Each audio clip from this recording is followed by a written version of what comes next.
Bonjour, bonsoir, nabalandi nyonso ya Kelly Joyce TV. En tout cas, vraiment na pesi bino merci na bino nyonso ba obozo landa biso. Ba bonjour, ba bonsoir na bino sa depa ya air oyo bokolanda biso na banda kuna bino. En tout cas, vraiment bandeko lelo naza vraiment na sango ya mawa ya koya ko pesa bino news oyo namoni ba poster na vraiment na Facebook ya Caleb Tokebana oyo aza artiste na biso comédien vraiment esali pasi komona artiste na biso. Vraiment bachelie poison bandeko nanga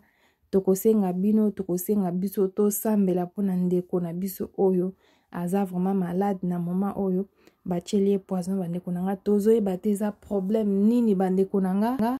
tozo comprendre te bandeko nanga bandeko o basala ka théâtre vraiment na monde ya théâtre poison ekomi eloko mususu poison mbasu ko bomana ekomi eloko mususu tozo comprendre te so eza eloko nini bandeko na biso bosala ka théâtre vraiment boluka ko changer bandeko na biso bosala ka théâtre to yebite bozo bomana pona nini